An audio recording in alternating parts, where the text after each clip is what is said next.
un trayecto largo, casi 2 horas manejando. Voy a una reunión con unos... no me gusta mucho el tema activista, porque son más que eso, ¿eh?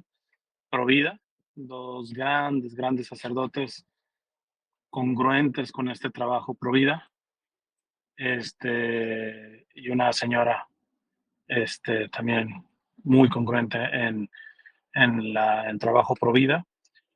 Nada más déjenme, me subo ahorita de freeway, voy a encontrar bastante tráfico. Déjenme más, ya estoy subiendo aquí el freeway. Vayan levantando la manita los que quieran hacer alguna pregunta. Ok, aquí hay un micrófono, ya abrió un micrófono ahí. No puedo ver los nombres porque voy manejando, así que apenas que les abra el micrófono, ustedes ya hablen y hagan la pregunta. Oye, tengo una pregunta acerca de los sacramentos y quién los puede impartir. ¿A qué se debe que algunos sacramentos solamente los pueda celebrar, digamos, en el caso de la confirmación, solamente el obispo y los otros sacramentos, los sacerdotes, y por qué los diáconos están limitados a celebrar ciertos sacramentos? Ok, si quieres suelta el micrófono para que no me haga feedback. Eh, para empezar, es el obispo el que tiene la autoridad. Los sacerdotes reciben esa autoridad precisamente por parte del obispo. Los diáconos también reciben esa autoridad por parte de los obispos, pero la autoridad propia recae en el obispo, salvo, este, estrictamente hablando, dos sacramentos. Bueno, uno por naturaleza, que es la parte del matrimonio. El matrimonio, los ministros del matrimonio no es ni el sacerdote o el diácono. En el rito latino, el diácono puede estar, realizar una boda. En los ritos orientales sé que no, salvo que hayan ya hecho alguna reforma, solamente el sacerdote. Pero todos vienen a ser la parte de testigos legítima por parte de la iglesia. Pero los ministros del sacramento del matrimonio son los esposos. Son ellos los que hacen el sacramento, ¿no? Entonces, una ruta rápida. Ok. Pues me ahorra 10 minutitos aquí. Ok. Entonces, eso y el bautismo. Eh, porque el bautismo inclusive puede ser impartido por un no creyente, mientras la materia y la forma del sacramento sean las correctas y tenga la intención de dar lo que da el sacramento. De ahí en más, pues ciertamente parten de la autoridad propia del obispo. Porque es como los exorcismos, que el exorcismo no es un sacramento, sino un sacramental. El exorcista es siempre el obispo. Ahora, él delega dentro de su clero a ciertos sacerdotes competentes para que, con la autoridad que él les va a delegar, pero es eso, son, no sé si sea el término mejor, delegados de la autoridad del obispo. Pero, o sea, la autoridad la han recibido los obispos por parte de Cristo, que finalmente los apóstoles son los primeros obispos. Es ahí donde recae toda la cuestión de la autoridad, ¿no? Eso sí, como en grandes rasgos. La otra pregunta que tengo es un poco más teológica, y tiene que ver con los milagros. ¿Dios permite los milagros o Él hace los milagros? Porque a veces nos confundimos o bueno, yo estoy confundido en ese caso de que la Virgen María intercede por un milagro, pero escuchamos gente que dice, no, la Virgencita nos hizo el milagro. Entonces, estoy un poco confundido si es que Dios permite el milagro o Dios es el que hace el milagro, o permite a través del santo, o permite a través de una oración el milagro. Entonces, no sé si podrías ayudarme un poco o guiarme por donde puedo buscar un poco de información acerca de eso. Ya, ok. Este, estrictamente hablando, Dios es la raíz del milagro. Entonces, pero técnicamente, el decir que la Virgen me hizo un milagro o un santo me hizo un milagro, etcétera, este, si nos ponemos escrupulosos, está equivocado, ¿no? ¿Por qué? Porque realmente el que hace el milagro es Dios. Pero de alguna manera no lo está del todo equivocado. ¿Por qué? Porque Dios no usa la intercesión de la Virgen y de los santos como si fueran objetos, ¿no? Desechables, ¿no? Bueno, que es como la manguera, cual le voy a hacer llegar el milagro y punto, pero es una cuestión inerte. No, evidentemente la Virgen actúa en ese principio, vamos a decir, ontológico del milagro que es Dios mismo, porque Dios siempre coopera, ¿va? Y esa es una cuestión básica, digo, nos hace cooperar en sus obras, no nos infeliza, ¿va? O sea, cuando decimos que Dios puede usar a una persona para hacer X bien, hay que entender ese usar. Ese usar no se hace como si fuera un objeto, ¿no? Inerte, sino que verdaderamente la persona pone lo que tiene por persona, porque Dios es muy respetuoso de la personalidad y la libertad de la persona. Entonces, de alguna manera nos hace cooperadores del milagro, pero ciertamente la raíz propia del milagro procede de Dios, ¿no? Entonces, va por ahí la cosa. O sea, estrictamente hablando, se puede entender mal ese tipo de terminología. Positivamente, eh, podemos decir que sí. En cierta parte, la Virgen y los santos hacen el milagro, pero no como el punto clave de de iniciador del milagro, como cooperadores, ¿no? Es que es un poquito como lo que se entiende por la cuestión de, de que les causa mucho el conflicto a muchos de que el Papa no ha dicho eh, que la Virgen, o sea, en el dogma que supuestamente quieren algunos que proclamen como corredentora, pero entiendo de que la parte trae conflictos similares. ¿Qué se entiende? Que la Virgen realmente está redimiendo. En ese sentido estamos equivocados. Este, si, si lo está diciendo en el sentido de que es Dios el que salva, pero que hace partícipe del misterio de salvación a su madre de una manera especialísima como ninguna otra criatura, por obvias razones. En ese sentido, sí podemos decir, la Virgen es corredentora. Entonces, son terminologías que no son fáciles de aclarar, ¿verdad? ¿Por qué? O sea, la duda es por qué, por ejemplo, cristianos se pueden confesar directamente con Dios, católicos sí tenemos que hacerlo con un sacerdote, y si es válido esa confesión que se hace directamente a Dios en oración, y si eso sí tiene el perdón de los pecados o cómo es en ese caso. Aunque cuando dice cristiano está hablando de protestantes. Digo, porque cristianos somos nosotros católicos también. De hecho, somos los originales. Ok, sí, de cristianos separados de la Iglesia Católica. Protestantes, ok, perfecto. Ok, eh, listo, bueno, el sacramento está instituido por nuestro Señor. Está muy claro, mucha base, pero por nomás mencionarle un texto, Jesús sopla sobre los apóstoles y se reciban el Espíritu Santo, quienes les perdonen los pecados quedarán perdonados, y a quienes les queden retenidos les quedarán sin perdonar, retenidos. Entonces, es muy, toda la doctrina del sacramento de la reconciliación está muy clara. Entonces, esa es la manera ordinaria que la Iglesia menciona para el perdón de los pecados, que está instituida por nuestro Señor. ¿Por qué dice manera ordinaria? Porque ciertamente puede haber una manera extraordinaria, pero para que sea una manera extraordinaria significa que no están dadas las condiciones de lo ordinario. Es decir, si yo voy y evangelizo en un lugar donde no hay sacerdotes, yo no creo muy santo como para no pecar.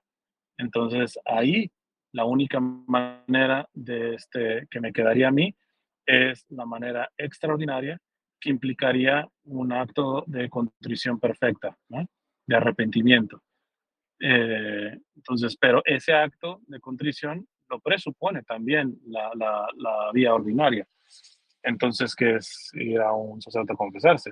Ese es uno de los pasos, lo que se llama el dolor de los pecados o contrición. ¿Ve? Entonces, eh, ciertamente alguien puede ser perdonado sin el sacramento de la reconciliación, sí, pero tiene que estar en una situación en donde simplemente le es imposible. Básicamente eso es casi imposible que nos aplique a nosotros que tenemos una sociedad que aunque ya prácticamente, pues en la práctica no sea cristiana, pues todavía tenemos sacerdotes a la mano. ¿Eh? Entonces, lo, ahí es una cuestión que, pero bueno, por ejemplo, la cuestión también en el tiempo de la pandemia, eso pasó. Yo por ahí tengo un video que también hablo de esto. ¿Eh? En el caso de una pandemia, no se podía salir, los sacerdotes no podían ni siquiera visitar un hospital, etcétera, etcétera. Y pues la gente, pues si estaba en pecado y no iba a poder ser asistida por un sacerdote y todo eso, pues al menos quisiera un acto de contrición perfecta.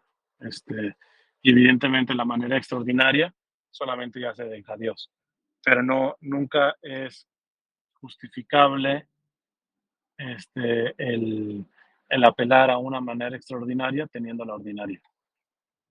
Entonces, en el caso de ellos, pues yo creo que dependería, ahora sí que caso por caso, ¿eh? Porque, por ejemplo, no da la misma un protestante que antes era católico y por lo tanto antes tenía el tesoro de los sacramentos, incluido el del sacramento de la reconciliación, o sea, las cuentas que Dios pedirá a ese ex católico, entre comillas, serán muy distintas a aquel evangélico protestante que, que desde pequeño nació ahí y que con recta intención y bajo el conocimiento que tiene, la única manera de estarse confesando es esta vía. Entonces ahí yo creo que le aplicaría la parte del evangelio que a cada quien se le pedirá según se le ha dado. Entonces, pero eso es lo que yo deduzco, es una mera especulación mía, este, de que evidentemente Dios lo juzgará de acuerdo a la condición de él, que siempre ha estado en una iglesia protestante. Ahora, hay protestantes que siempre han estado en una iglesia protestante, pero les ha llegado información de la verdad sobre esto. Y ahí pues ahí hay un atenuante. Se abren a esta verdad del sacramento de la reconciliación, no se abren, se resisten, etcétera. Pero bueno, eso es una cuestión ya de conciencia que nadie tiene la competencia para poder hacer un juicio sobre eso. Ya solamente Dios sabrá en ese sentido. Entonces, en resumen, pues sí, el perdón de los pecados tiene una vía ordinaria y una vía extraordinaria. La ordinaria la ha instituido el mismo Cristo, el sacramento de la reconciliación, y la extraordinaria, precisamente es eso, en casos extraordinarios y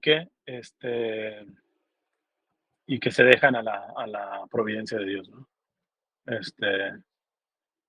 Y eso es lo que podría decir. Si hay más manos levantadas, denme un momentito que me está bajando aquí en el freeway y tengo que estar atentos a todas las callecitas. Pregunto que si yo puedo preguntar otra vez. Ok, dele. Es sobre el libro del Apocalipsis.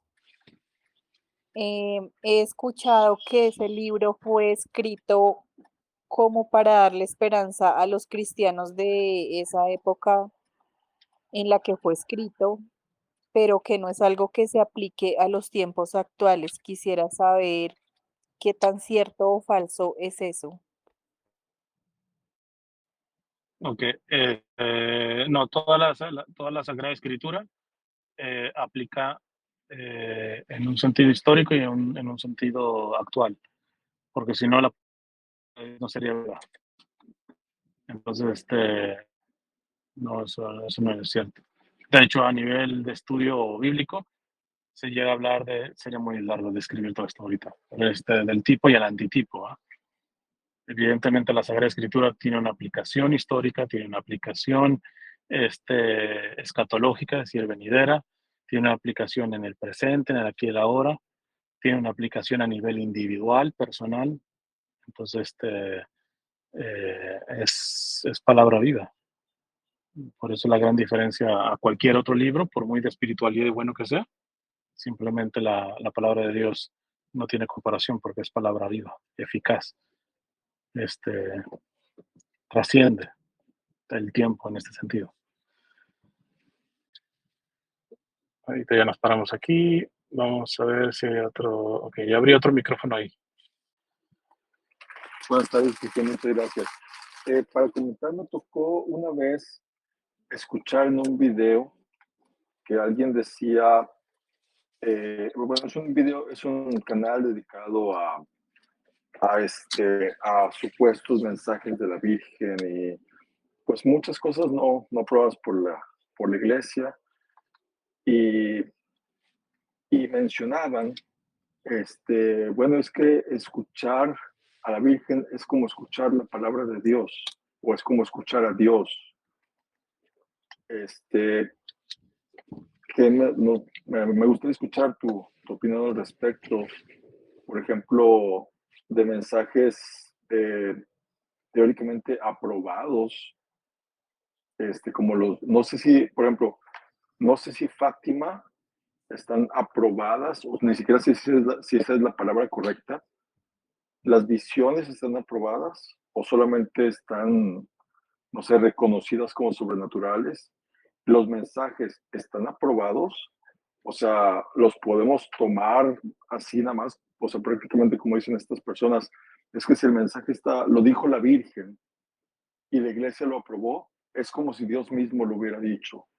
Se me hace un pensamiento muy raro, que no he logrado así como que, vamos, yo no creo en esas cosas, tengo mis reservas respecto a un, entre comillas, mensaje profético de una aparición, pero me llamó la atención que lo mencionaron de esta manera y me parece que hay mucha gente que tiende a hacerlo de esta manera y quería hacer algunos comentarios. Ok. Si quieres, suelta el micrófono. Ok. Nuevamente volvemos a la cuestión del lenguaje, ¿verdad? El,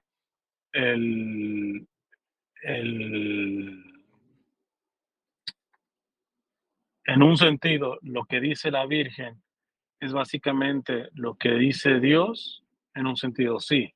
O sea, ¿por qué? Porque me gusta creo que fue Fray Nelson al que se lo escuché, este tipo de analogía que me parece perfecta.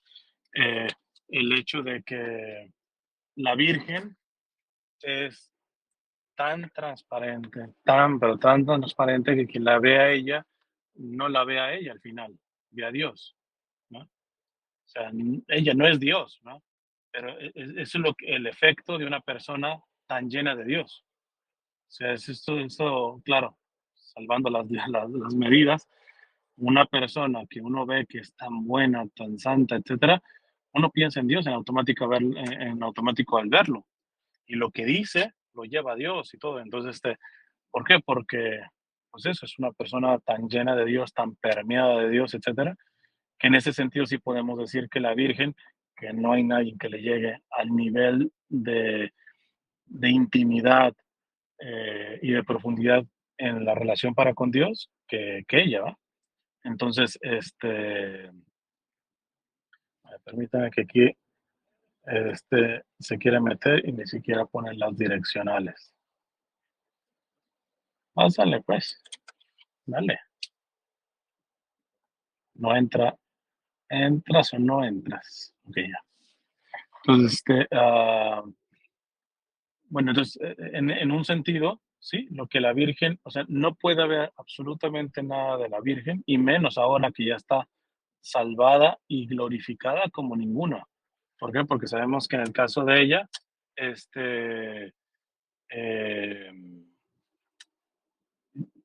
ya su cuerpo está glorificado, a diferencia de los demás santos, que también pudieron estar muy permeados de Dios y todo esto, pero ahorita solamente están en espíritu, esperando la resurrección del cuerpo.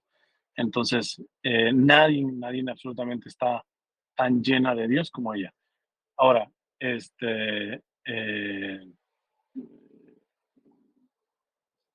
uno puede deducir en esa parte de que sí, o sea, no hay absolutamente ni la más mínima pizca que pueda decir la Virgen que no venga de Dios, en ese sentido.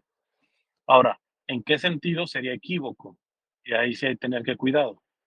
En el sentido de que lo que la Virgen diga en una aparición que ciertamente ha sido reconocida por la Iglesia como de su carácter sobrenatural, que es lo que revisa la Iglesia, este, eh, que eso sea revelación pública. O sea, a lo que voy es, hay que tener mucho cuidado porque Dios puede hablar de muchas maneras, ¿va? A ver, déjame una chance que aquí ya me mandó por una partecita que no creo que me van a dejar pasar. Dame un minuto, que necesito poner de atención aquí. Ah,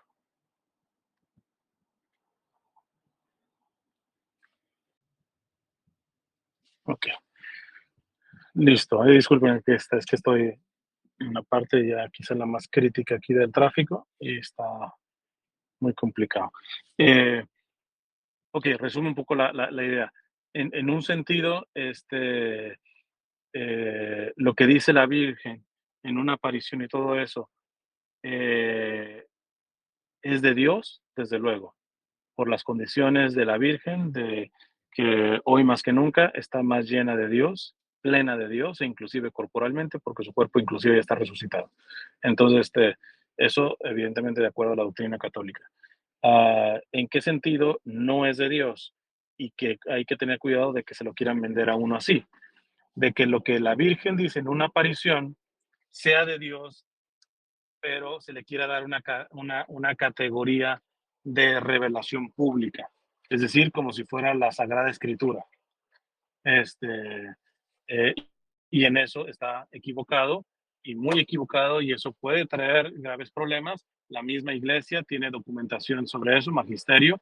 Tengo yo una charla, no, ahorita mismo no me acuerdo cómo se llama la charla, si quizá cuando edite esto y lo suba, o sea, pues, una acción de una de las charlas que he hablado sobre las apariciones y todo eso, y en donde leo textualmente el magisterio sobre la revelación pública, lo que la iglesia ha dicho sobre la revelación privada y todo ese tipo de situaciones, ¿no? Entonces, y evidentemente la revelación privada no puede agregar nada, absolutamente no puede agregar nada a lo que ya la revelación pública dice. No puede quitar nada a lo que la revelación pública ha dicho y no puede ser igualada, porque algunos se dicen, ok, no agrega ni quita, no, pero tampoco la puedes poner al mismo nivel. Eso lo dice el magisterio de la iglesia.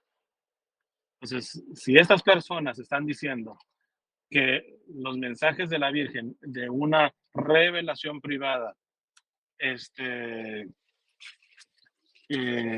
tienen un carácter de palabra de Dios en el sentido de revelación pública, ahí se están equivocando, ahí están enseñando algo que no es católico y termina siendo sumamente peligroso, ¿eh? Entonces, para la fe de las personas. También, por dicha razón, es lo que yo digo, que no hace sentido una persona que se hace experta en revelaciones privadas y no profundiza y mucho menos vive la revelación pública. ¿Por qué? Porque una persona podría abstenerse de las apariciones y de los mensajes de revelación privada, por muy aprobados por la iglesia que estén, se puede abstener el resto de su vida y no atenta contra su salvación. En cambio, Si se abstiene y va en contra de la revelación pública, ahí sí empieza a entrar en riesgo su propia salvación. ¿Por qué? Porque lo que es suficiente es eso, el depósito de la fe, la revelación pública, que es la Sagrada Escritura y la tradición apostólica, y fruto de esto, también la atención que se debe de tener respecto al magisterio, ¿no? de la iglesia. Entonces, eso es lo que puedo decir. Hay que tener mucho cuidado. Si este portal es de estos portales sensacionalistas, ahí casi estoy seguro que lo está diciendo queriendo igualar. De hecho, hay un sacerdote que es experto en Fátima que yo una vez lo entrevisté, se me fue el nombre de él. Es muy bueno y vamos a decir que el 90% del contenido que él saca me parece muy bueno, muy saludable y todo eso. Pero tiene algunas cositas en donde me parece que sí se le van las cabras, como decimos popularmente, porque una vez sí le escuché decir que los mensajes de Fátima bien podrían ser casi revelación pública. Ese casi es peligrosísimo, peligrosísimo. Y que venga de un sacerdote, porque habría que mostrarle cómo el magisterio no solamente dice, porque él lo decía así, en el hecho de que reafirma la revelación pública. No agrega ni quita nada a la revelación pública, sino la confirma. Entonces, en ese sentido, es muy saludable una revelación privada de este estilo. Pero ese casi está casi igualando. Y repito, el magisterio dice que la revelación privada no quita nada a la revelación pública, no le agrega nada. Vamos, a la revelación pública no se le olvidó nada a Dios decirnos en la revelación pública, que tuvo que después mandar a la mamá a que nos lo dijera, porque le faltó eso. Es que el Apocalipsis tenía que tener un capítulo más y se me pasó, etcétera, pero ahorita con esta aparición de mi madre, ahí se los mando lo que me faltó. No quita, no agrega, pero también no iguala la revelación pública. La revelación privada no iguala la pública, ¿no? Entonces, pues eso puede decir. Denme una chancita que aquí yo no sé. Okay. Me parece que voy a tener que darme por acá. Dios mío, qué desgarriate es manejar estas horas en Los Ángeles.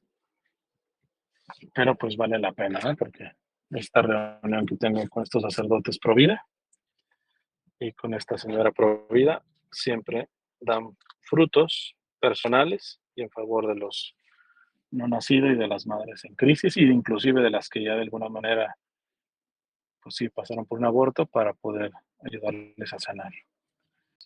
Ahí aquí hay un micrófono, ya abrió otro micrófono.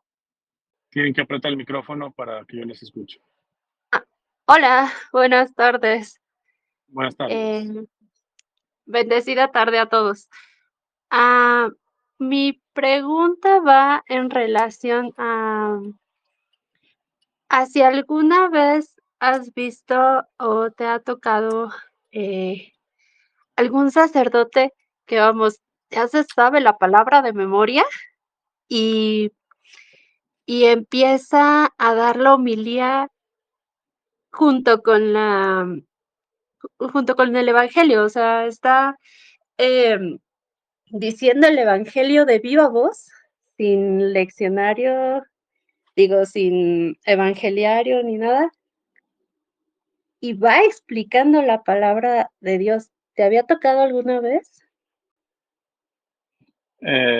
No, y por ahí hay que, ahí sí, en cuanto al aspecto del evangelio, tendría que ser apegarse al documento que la iglesia expide, sea el evangeliario o el leccionario, porque aquí no es una cuestión, o sea, podría una cuestión de agarrar una Biblia Y eso, o sea, en situaciones extraordinarias, no sé, no existe ahí un leccionario, etcétera, y se necesita celebrar una misa, pues listo, ahí uno lo entiende. Aunque ahorita ya hasta con los aparatos uno puede acceder fácilmente a las lecturas en la traducción propiamente del leccionario. ¿Por qué? Porque por algo existen rúbricas, estas reglas que ponen en los documentos litúrgicos, porque también tiene un carácter de unidad eclesial.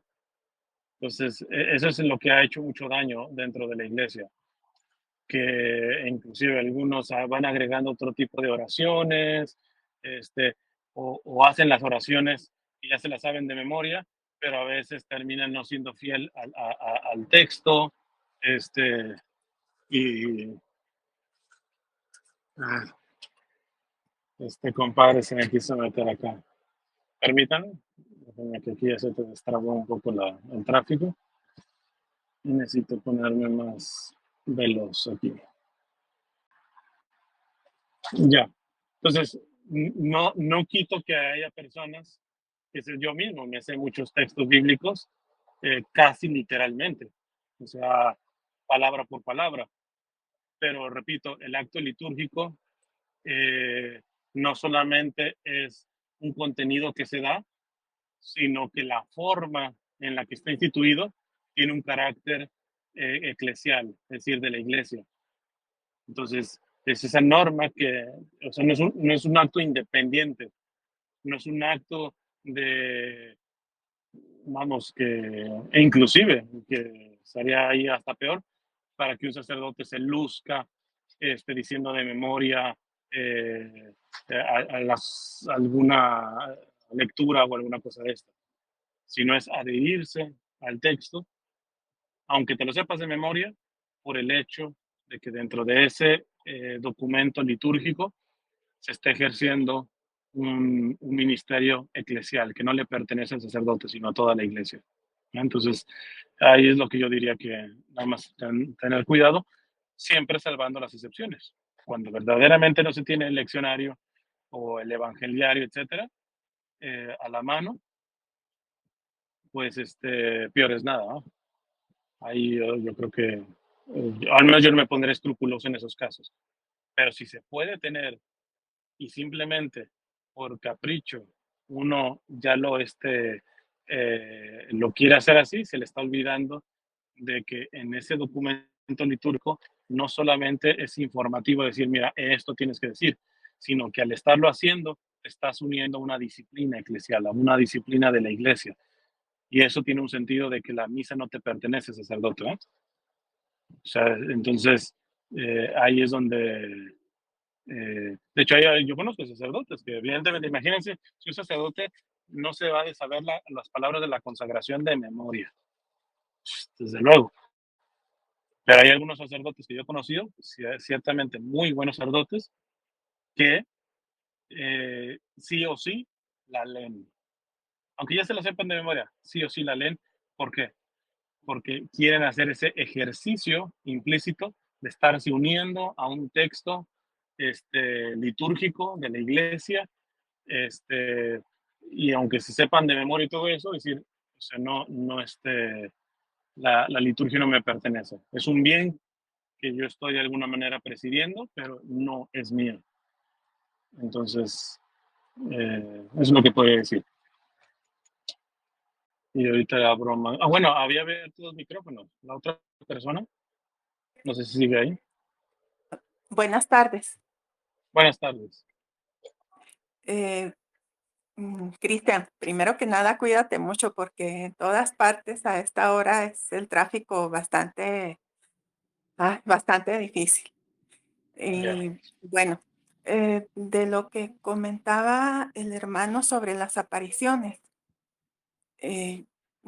así un comentario chiquito, nada más decirles a los hermanos que las apariciones ahorita están siendo muy manipuladas, como tú dices, y yo les aconsejaría que siempre lo mismo la palabra de Dios que el asunto de las revelaciones privadas, siempre, siempre lo consultaran muy apegado al misterio de la iglesia. Mira, me acaban de regalar el catecismo y no sé, una preguntita, no sé si en el catecismo de la Iglesia Católica viene sobre las apariciones de la Virgen. Tú que conoces un poco más, porque Explica lo de la podríamos. revelación privada y la revelación pública. Ok, porque pues qué bueno, sí, esperaba eso, porque pues ahí se podría consultar, ¿verdad? Todo lo que sea con la guía de la iglesia, no de, como dice la hermana, hay sacerdotes que exageran mucho, o No, que a veces hay un protagonismo, o no sé, mala interpretación también de parte de ellos. Entonces, si nos apegamos al catecismo, no nos vamos a equivocar. Y, y sí, es que ahorita, el, pro- pues el, de pro- el pro- todo, ¿verdad? ya, pero hay que Es el tener cuidado aún chamuco. así, pues, repito, hay muchas personas que sí manejan mucho esta cuestión de las revelaciones privadas y hablan mucho de esto, y siempre aclaran, no es revelación pública, no se está obligado a creer y todo eso, pero luego uno los termina siguiendo escuchando y tiene una manera de transmitir que tiene ciertos rasgos de manipulación Así es. en donde ellos dicen, yo no estoy diciendo que sea revelación pública, porque en el momento que lo digan, pues en automático se desacreditan, pero es como la típica persona que dice, ok, con mucho respeto, pero eres un hijo de menos mal que fue con mucho respeto, Sí, ¿va? Entonces, estas exactamente. personas suelen decir, algunos, no voy a dar nombres, pero alguna decir, no, yo siempre he dicho que no es revelación pública, etcétera, que no están obligadas a la Sí, revelación privada, pero luego en el desarrollo de cómo tú hablas sobre la revelación privada, tú estás diciendo otro tipo de cosas. De hecho, ponen cargos de conciencia a la gente quien no crea en este tipo de situación. sí. Implícitamente, aunque no estás diciendo, le estás dando un carácter de revelación pública. Entonces, simplemente te quieres lavar las manos al decir que no estás diciendo que es revelación pública, pero luego, como tú manifiestas y enseñas la revelación privada, la estás enseñando con un carácter manipulador que quiere presionar a la gente a que la tome casi como si fuera una revelación pública. Entonces, no basta con el hecho de que se entienda las diferencias entre revelación pública y revelación privada, hay que tener el sentido Sí. común de poder detectar que muchas personas, en teoría, marcan esa diferencia, pero en la práctica no la respetan. ¿Sabes qué? Sí, se parecen mucho su actitud a la de las sectas milenaristas, ¿sabes? O sea, Exacto. no te dejan paz, no te dejan claro el compromiso que hay con el hermano, ¿no? Te asustan, o sea, asustan a la gente No. y los tienen ahí pendientes de los que vayan a publicar a la siguiente vez. Eso sí está muy. Y, y, y También podría haber que algunos, porque no son un poco los que manejan esto, que se han metido en una lógica de marketing, es decir, de publicidad. Entonces, ya exacto, cuando ten mucho cuidado con el tipo de lenguaje, por eso también creo que el pueblo de Dios se tiene que formar.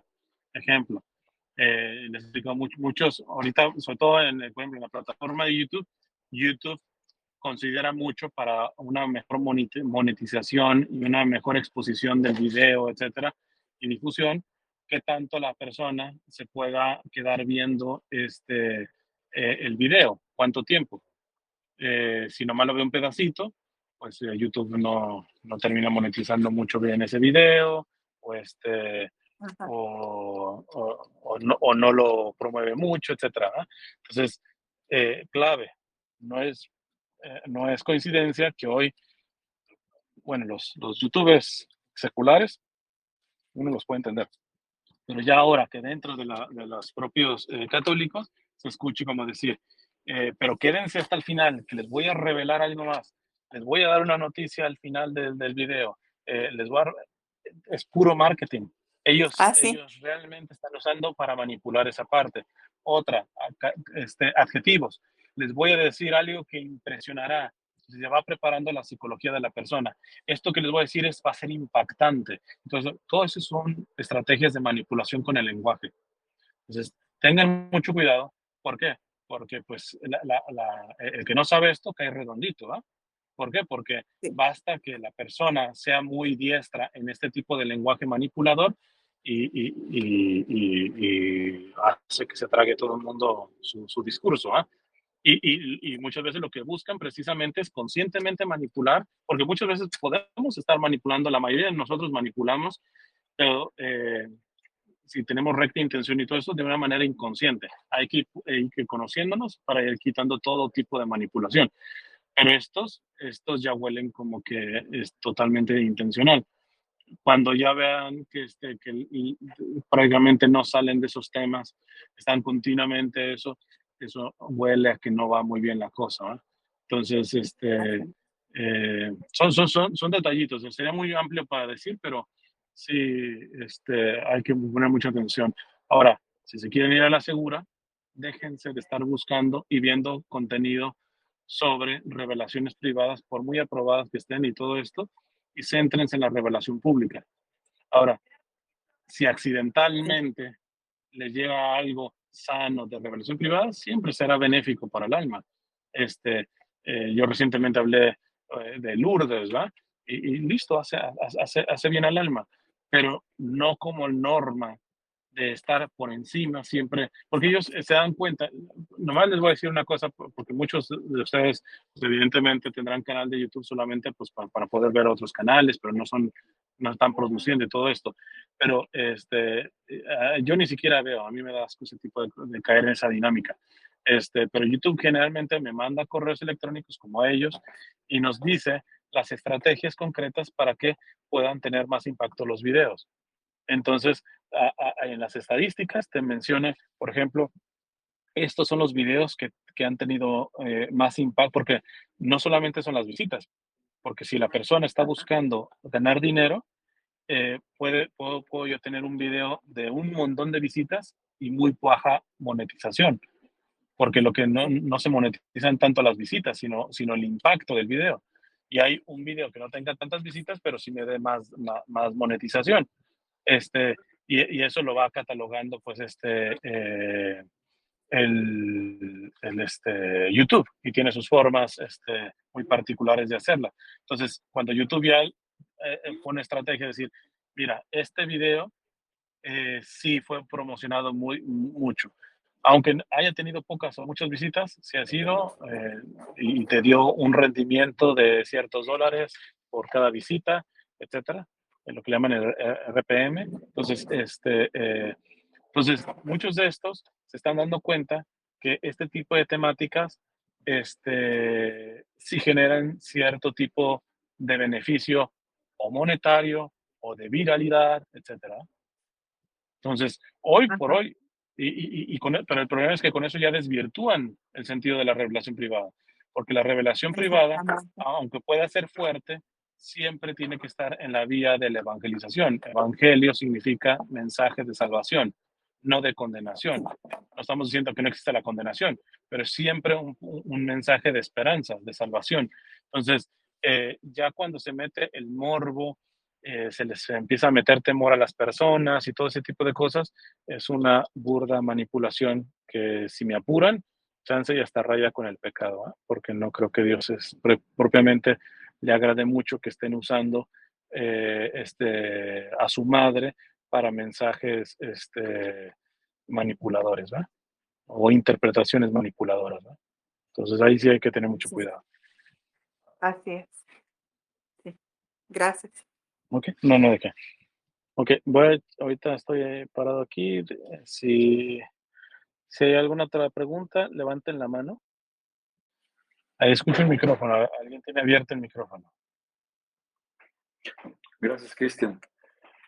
Pues para preguntarte, las personas muchas veces hablan de la aprobación del obispo respecto a un milagro, una aparición, una evidencia, una locución. Y hace rato, en la primera respuesta que te agradezco, me diste, mencionaste otra palabra, pero no recuerdo cuál es. ¿Cuál sería la mejor palabra para referirse pues a lo que la iglesia hace respecto a un mensaje o a un evento sobrenatural, porque la palabra aprobado a mí se me hace muy fuerte y como que la gente la entiende de que, está aprobado, esto ya es una, no sé, verdad absoluta que nadie puede cuestionar y que no sé, qué alcance tiene, o qué otra palabra podemos usar para referirnos a que un obispo, que a lo mejor no es infalible, declara que algo es sobrenatural o aprueba una aparición, por ejemplo. Gracias. Ya. No sé si ahí ahora mismo no tengo en la mente la terminología, sí, oficial, pero estrictamente hablando, aprobado no es excesivo, porque etimológicamente aprobado significa eso, que ha pasado una prueba. Y se presupone que todo obispo entienda que el magisterio implica un examen del presunto hecho sobrenatural, o sea, que se ponga a prueba ese presunto hecho sobrenatural. Y si una vez, haciendo pues básicamente los protocolos que la iglesia hace para analizar ese tipo de situaciones, pues pasó la prueba, no es excesivo decir que es un mensaje o una aparición aprobada. ¿Por qué? Porque ha pasado la prueba, porque se le ha examinado y ha pasado a lo menos los estándares básicos que pone la iglesia este, para, aprobarlo. ¿Eh? Entonces, pero ya en cuanto a un léxico oficial, ahora mismo yo desconozco si hay un término concreto que la iglesia menciona. Se habla de aprobación porque, pues eso, aprobación significa eso, ha pasado una prueba. Y salvo que haya algún obispo que haya aprobado algo sin haberlo sometido a prueba, pues ahí sí es excesivo el término, porque se le aprobó sin prueba, entonces, sin pasar por prueba. Entonces ahí, pero generalmente digo, desconozco, digo, ha habido casos de obispos, bueno, yo hablé recientemente eso de la iglesia de Troya, del Palmar de Troya, y un obispo fue los que ordenó a los supuestos videntes, o sea, se le fue la mano, que por cierto, la otra vez yo revisando, este obispo vietnamita parece que al final sí regresó y se reconcilió con la iglesia. No sé si es cierto, creo que fue un artículo que vi por ahí, pero parece que sí reconoció que sí se excedió en su autoridad episcopal. Este, porque evidentemente pues las pruebas respecto a esas supuestas apariciones y todo eso, hoy por hoy pues se caen. O sea, no tiene sentido. Gracias por tu paciencia. Que un obispo apruebe una aparición significa que aprueba los mensajes de esa aparición. No se escucha bien. Si un obispo aprueba una aparición, significa que también aprueba los mensajes de esa aparición.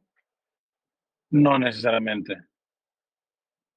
Sí, porque una cosa es probar que el hecho haya sido sobrenatural, es decir, venido de Dios, pero también el hecho puede ser preternatural, y en lo preternatural puede estar la acción del demonio.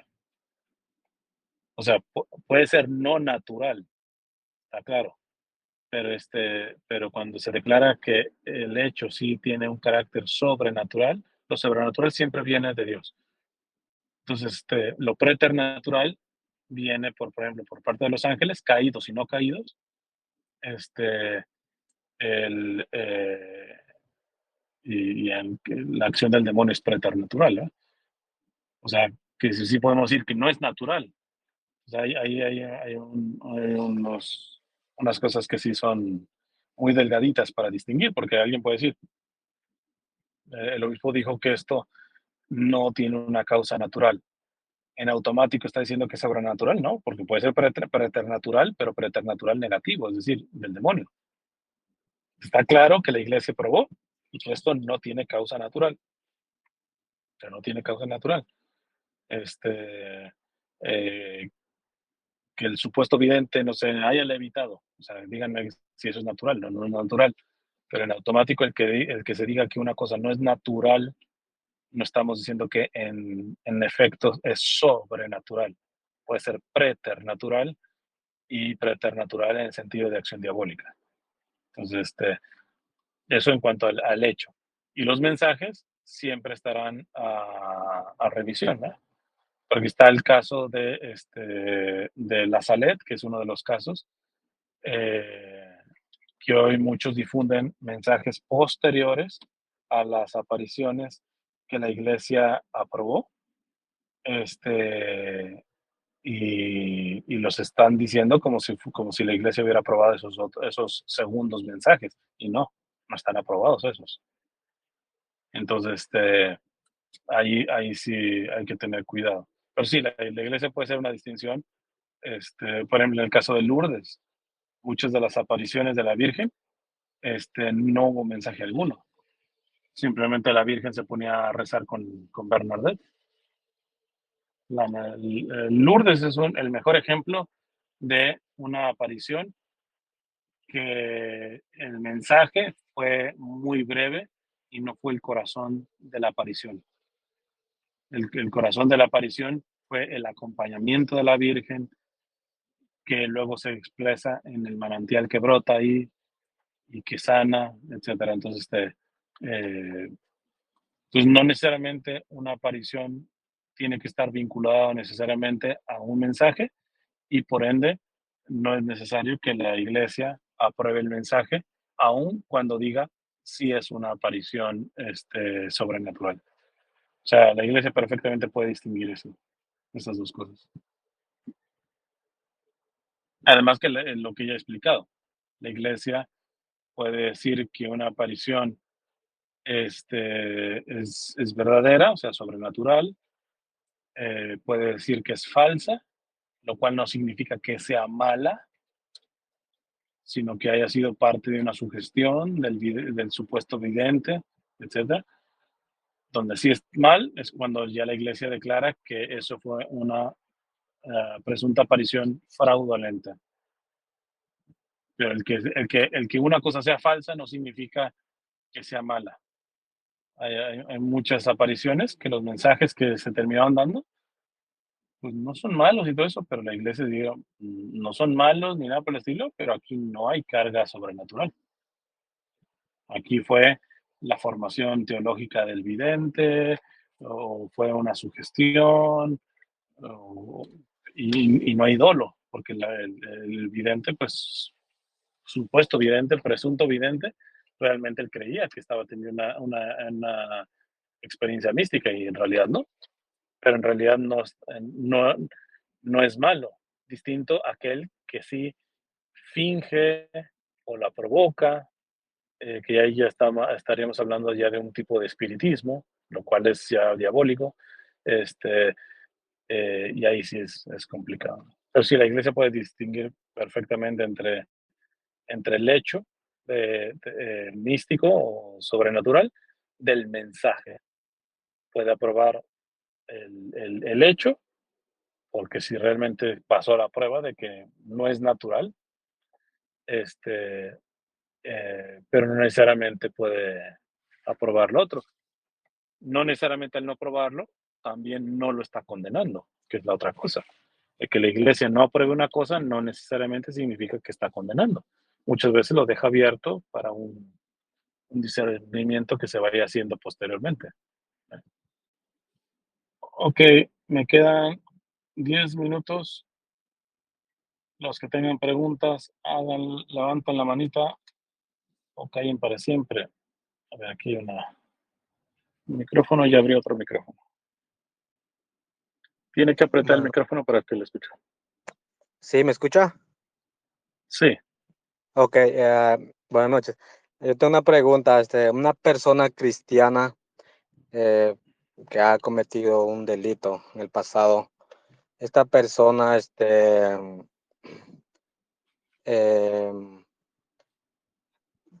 puede, como le dijera, puede tener un abogado o se debe poner a disposición de de las leyes, así a la voluntad de las leyes. No sé si me explico.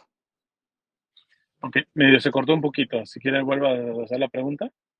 Sí, una persona cristiana que ha cometido un delito, esta persona, puede poner un abogado que lo represente o se debe de poner, si esta persona quiere pagar por su delito, se debe de poner a las leyes a la voluntad de las autoridades completamente o puede poner su abogado. No sé Ok, si me ya te explico. entendí. Bueno, creo que te está entendiendo. Si quieres, suelta el micrófono para que no me haga feedback. Voy a dar una respuesta según lo que entiendo. Si no es a lo que te refieres, ya después de que responda me dice. O sea, lo que entiendo es una persona que sí cometió un delito, sí puede contratar un abogado que básicamente le defienda o simplemente pues ya quedarse hacia a la decisión de la autoridad, ¿va? Sobre su delito. Eh, este, yo personalmente sí creo perfectamente que puede contratar un abogado o que tenga una defensa, porque aquí estamos hablando de que eh, la ley civil o lo que llaman el derecho positivo está supeditado a seres humanos que somos falibles, ¿no? O sea, que nos podemos equivocar y todo eso. Y la misma ley puede cometer, ni siquiera con mala intención, aunque no falta el juez malintencionado, ¿va? O corruptos, ¿va? Este, eh, sino por error, etcétera, puede poner una sentencia más fuerte o más, sí, más grave que el delito, por ende no justa. Entonces, yo sí creo que aun cuando, porque no se trata de que te defienda de tu delito, ¿no? O sea, un cristiano, si lo cometiste, tú dices, ¿sabes qué? Yo tengo que pagar por esto. Pero tengo legítimamente el derecho de ir a pagar por lo que hice, que no me carguen el muerto de otro, no me carguen más de lo que tendría que yo pagar, etcétera. Este, eso en un sentido de, pues eso, de sentido común. Sí, o sea, y no está siendo anticristiano. ¿Por qué? Porque no está tratando de defenderse del delito, sino de que se le castigue ese delito que el cual está dispuesto a pagar, este, pero de manera justa, ¿no? Equilibrada. Y ahí sí, pues que necesita alguien que lo defienda y que vele por la parte de que pague su delito con justicia, que no se le vaya a pasar la mano a las autoridades, ¿no? Entonces, no. Ahora, ya hay otros actos que para mí son pues heroicos. Inclusive sé de un caso de un sacerdote que fue acusado de un delito que no cometió, o sea, todavía es peor, que no cometió. Él con mayor razón pues necesita defensa, ¿eh? Y sí la tuvo. Y se comprobó que no cometió ese delito de una acusación falsa de abuso. Pero mientras estaba el proceso, pues sí lo metieron en la cárcel. Ya se da el veredicto de que era inocente y todo esto, y él pidió que lo dejaran un rato más en la cárcel, porque estando en la cárcel empezó a hacer un trabajo pastoral ahí, con los presos. Pues eso, pues muy valiente, o sea, ahora que es inocente, inclusive está pagando por una cosa que no tendría que pagar, pero en eso él vio un beneficio para poder ejercer su sacerdocio dentro de la prisión, ¿no? Entonces, pero bueno, eso ya es un discernimiento particular. En un sentido básico, desde luego, tanto el culpable como el inocente tienen derecho y no están yendo en contra de su fe cristiana, tienen derecho a defenderse. Bueno, el inocente con mayor razón, ¿verdad? Pero el culpable no, otra cosa es de que el culpable esté buscando un abogado para que le esté tratando de evitar de pagar lo que él tiene que pagar. Eso, y, ¿por qué? Porque ahí ya necesariamente entramos en cuestiones que pueden caer en cuestiones de mentira, porque pues él va a tener que probar que no te robaste ese carro. Y sí te lo robaste. Y hay abogados excelentes que buscan resquicios y todo eso para poder, pues, que no te castiguen. Pero ya ahí entramos en cuestiones, pues sí, que no son éticas.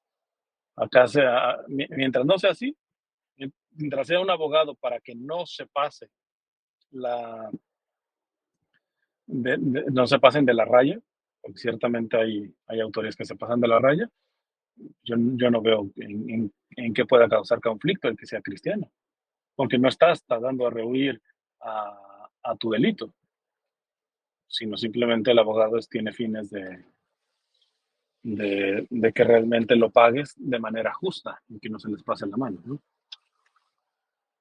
O inclusive de que haya formas alternas, porque puede haber un delito, porque pues uno no es consciente, bueno, no es, bueno, uno es continuamente ignorante de toda esa, digo, por algo se estudia para abogado, ¿ah? Entonces yo puedo pagarlo y yo creo que puedo decir, pues yo lo único que sé es que voy a la cárcel. Y nada, hay legislación en donde te dice, sabes que puede ser prisión preventiva, es decir, no necesariamente en una cárcel, sino en una casa, en tu misma casa, pero vas a tener, pero más que preventiva, prisión domiciliaria. Entonces, fíjate, para esto se necesita un abogado porque yo no sé de leyes. Quiero pagar, pero pues imagínate, si ya las leyes hay formas de pagarlo de una manera pues no tan drástica, porque en realidad un cristiano, pues si cometió un delito, pues evidentemente pues tiene que ser arrepentido de ello. Entonces, de entrada estoy arrepentido, pero pues si puedo tener una opción menos drástica, dado que estoy arrepentido, pues bienvenido sea. Las penas drásticas las considero medicinales para los cínicos. O sea, no es decirles el mal, es que estos realmente tienen que pisar suelo para abrir los ojos. Entonces ahí sí, si es una pena así medio blandengue y todo eso, a veces no termina haciéndole bien a la persona, ¿verdad? Porque pues cree que es un chiste y lo más seguro es que lo va a poder volver a cometer sin remordimiento alguno las veces que sea necesario. Entonces ahí sí, yo sí creo que una pena más dura puede servir como con fin medicinal, ¿no? Ok, del mismo caso tengo otra pregunta. O sea que una persona sí, entonces se debe declarar culpable, ¿verdad? Ante el juez, porque luego he escuchado por ahí que el juez tal vez te- le pone a hablar a la persona bajo juramento. Entonces, uno definitivamente pues va a decir una persona que quiere aceptar su culpa tiene que decir la verdad, ¿verdad? No andar allí, porque el Claro. abogado tal vez va a buscar que pues, pues como dijo usted el día de hoy, pues liberarte de todo, Ujú. pero pues de plano pues uno debe hablar antes con el abogado, ¿verdad? ¿Cuáles Sí, son las intenciones de la persona? claro, es que es aquí donde la fe nos ilumina y donde el cristiano se vuelve distinto al común de los mortales. ¿Por qué? Porque si solamente el que vive para este mundo tiene que mirar la estabilidad de este mundo. Entonces, y por eso la estabilidad se dice, pues me quita la libertad, o voy a tener que pagar, todo eso, o sea, entonces siempre su razonamiento va a ir en esa vía. En cambio, cuando ya se ven las cosas desde la perspectiva de la fe, la visión cambia también en ese sentido. Es decir, el abogado puede presentarme una estrategia buenísima para poder reducirme mi pena o hasta que me la quite y todo eso, pero me dice, ¿sabes qué? Te voy a pedir que no te declares no culpable. Tú déjamelo, y sí, o sea, hay abogados tremendísimos, o sea, así que sean como las películas que tú dices, wow, o sea, que de alguna manera terminan librando a criminales y todo eso. Yo, al menos en el sentido, si fuera abogado, sentiría hasta remordimiento, ¿ah? ¿Por qué? Porque las víctimas, o sea, las víctimas, es más, cuando nosotros cometemos algo, por ejemplo, y que haya cometido una grave injusticia a un ser, a la hora de estar pagando, sea con dinero, o sea con cárcel, o sea con lo que sea, uno está reparando. Pero repito, si nomás tenemos la visión humana, decimos, bueno, pues la cosa es librarme de la de aquí, espérate, pero cuando te mueras, ese juicio a ver qué abogado te defiende. Entonces, y me parece que, se ve muchas veces como tonto, ¿ah?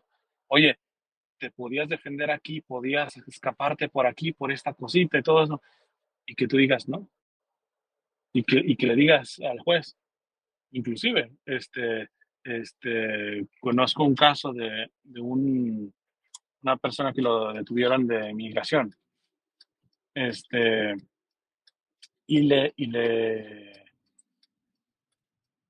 estaban siendo muy severos, y la persona esta presuntamente les dijo, permítame que tengo que dar vuelta aquí, le dijo a los agentes de inmigración, les dijo, mira, ahorita tú me detienes, me tratas como un criminal, no soy un criminal, no tengo récord criminal, etcétera, etcétera, simplemente por ser indocumentado, pero hubo una frase que fue impactante, que les dijo, ¿cómo dijo? Dijo, a mí me propusieron poder arreglar papeles con un matrimonio falso, chueco, de aquí, todo eso, y no lo he querido porque respeto este país, Y le dijo, y ustedes me están tratando como un criminal, y miren, yo si quisiera, podría haber hecho las cosas chuecas, pero yo quiero este país, los dejó callados, parecen a los de estos de migración. Pero al mismo tiempo, pues uno entiende que los de inmigración, desafortunadamente, están tratando cada vez más con personas este, que tienden a mentir, ¿no? Muchas veces, en los casos extremos, por eso, por desesperación. Por eso yo, por ejemplo, en el caso de los que se casan por papel y todo eso, yo no lo creo moral, pero no juzgo a casos muy, muy, muy complicados. Y técnicamente este es un delito, pero también luego uno quiere valorar las leyes civiles como lo mejor, y no son lo mejor. O sea, hay muchos huecos en las leyes civiles. Entonces, eh, el, el que se castiga, me acuerdo una amiga que cantaba así, ponía sus bocinitas en la plaza y todo eso. Una vez llegó un una persona, no sé si estaba marihuana o no, no sé, pero le tiró las bocinas, casi le pega, llegó la policía, este, y ella le dijo, lo van a meter en la cárcel, ¿eh? Porque yo tengo miedo que regrese, yo siempre canto aquí ciertos días y todo, y la policía le dijo, no, como no te pego, este, pasará, si acaso, 24, 48 horas en la cárcel y listo, se le libera. Y cuando le estaba diciendo eso, llega el otro policía y le dice, no, se va a quedar un poco más. ¿Por qué? Porque le encontraron una residencia permanente falsa. Entonces yo le digo, hombre, le destrozó las bocinas a mi amiga, casi le pega, y por eso 24 horas, máximo 48 horas en la cárcel. Pero tiene un documento falso y por eso sí lo iban a dejar varios meses, si no es que hasta años o lo deportan, etcétera. Entonces, también esa es la otra parte, que hay que entender que muchas leyes no son del todo justas, ¿no? Y los sistemas legales por eso tienen que estarse renovando. Entonces, ahí es donde creo que uno puede dar testimonio, ¿ah? De decir, mira, yo me podría librar porque ahorita aquí tiene un hueco el sistema legal. Y por este hueco puedo dejar de pagar parcial o totalmente mi pena. Pero ¿sabes qué? Delante de ese juez le voy a decir, mire, me podría haber salido por aquí, por aquí, por acá. Mi abogado me sujetaba, me proponía esto, pero la cosa era de que me declarara inocente, y no soy inocente. Eso, chance y hasta algún juez pueda verse impresionado, y por eso, precisamente por ese acto de honestidad, hasta rebaje la pena, etcétera. Pero si no fuera así, nosotros estamos respondiendo delante de Dios. Y ahí estamos siendo un testimonio, es decir, me podría haber salido, podría haber escapado de las consecuencias de mi acto y todo eso, y no, lo he afrontado. O sea, eso no es cotidiano. Pero es que realmente vivir el cristianismo no es cotidiano. O digo, no es más que cotidiano, no es lo normal hoy, no es lo común más que normal, no es lo común. Y es lo que necesitamos. O sea, en ese sentido, puede haber un criminal, o un delincuente que esté dando más testimonio del evangelio que alguien que no cometa delitos, pero, en su vida, se maneje bajo la mentira, bajo el engaño, bajo el soborno, bajo la corrupción, etcétera. Mientras no toque la cuestión legal, ahí se frena, etcétera. Pero espérate, tú no puedes tener la conciencia tranquila simplemente porque no es delito, porque no estás violando la ley. Porque hay una ley superior a la ley del hombre, que es la ley de Dios. En cambio, aquel, listo, por error, por heridas, por lo que sea, metió la pata, listo. Pero ¿sabes qué? En la manera como está asumiendo su culpa, está dando más testimonio de verdadera fe que aquel que no es delincuente, pero que sí es corrompido en las otras áreas de su vida, aun cuando pues no está rompiendo la ley del hombre. No sé si me hago entender, ¿verdad? Sí, sí se entiende bien. Gracias. No, de qué. Dios lo bendiga. Creo que ya llegué aquí. Déjame ver. Ok. Bueno, pues creo que los voy a dejar aquí. Que Dios los bendiga. Y bueno, ya esto pues después lo subiré a mi canal de YouTube. Dios les bendiga.